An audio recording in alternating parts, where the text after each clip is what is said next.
Bulls going for a first-round sweep of the Pacers in Indianapolis, where Conseco Fieldhouse, by some accounts, was more than half full of Chicago fans rooting against Danny Granger and the Pacers to extend this thing. Derrick Rose slashing. But you see that left ankle turn as he plants to go up for the shot.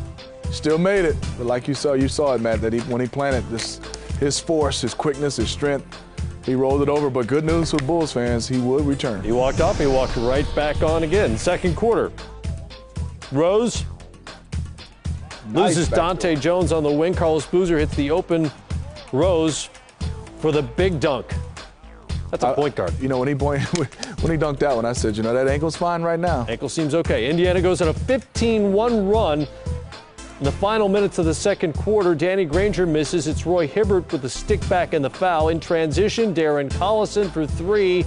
And then under a minute to go, Paul George. It's a nice move. Drops the fadeaway. Biggest lead of the series for either team to that point, 16 points. Second half, Rose. Nice block by Roy Hibbert. Timed it well, and you can see the Indiana Pacers getting back out, running. Fast break points, 10. Bulls in this game, 0. Danny Granger finishes there, and Indiana's biggest lead of the game is at 18. Chicago responds with an 11-2 run.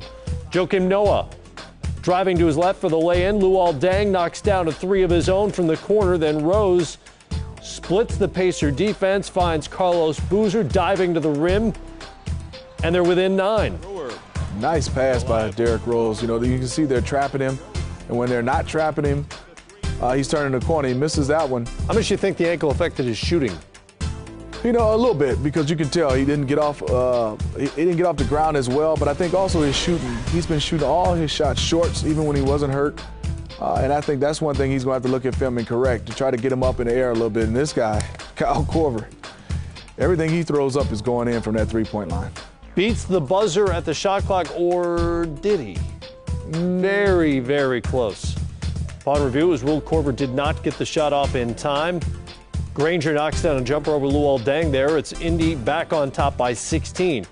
Rose just didn't have it from the perimeter. Short. Missed 10 straight shots at one point. Off the Roy Hibbert turnover here, Rose pushes it behind his back, and he'll knock down the floater. Back within 14. And you saw just 6 minutes left. Now down 10 with about a minute and 35 seconds left. This is where it got interesting. Luol Deng and one. It got ugly. Darren Collison turns it over here. Derrick Rose pushes it. This was an opportunity missed by the Bulls. It was, and I think Derrick Rose, if he got a chance to see Boozer running the lane, he could have flipped it back to him. But, you know, you don't question Derrick Rose. It's the right play. Darren Collison made a great defensive play. But Danny Granger missed on the other end, so the Bulls get it back. Taj Gibson to Carlos Boozer. Lane is blocked by Roy Hibbert. It's a goaltend, and they're within 5. Collison turns it over. Rose, easy 2 for him. It's a 3-point game. You know, Kyle Korver on this play, you know, your guy is Mike Dunleavy. You have to have your focus on Mike Dunleavy, but he comes out and misses the first free throw. And you can see the Pacer fan not happy, but he knocks down a second. Beautiful play drawn up by Coach Thibodeau. Yeah, it's Noah kind of using Korver as a decoy at that point. Noah takes it himself, and he goes the and one. They're within a point. Danny Granger fouled by Deng, makes both his free throws. He had a game-high 24 in this game. 14 seconds to go. Interesting to see what Thibodeau was going to draw up here. They get it to Noah out front, and he really has nowhere to go.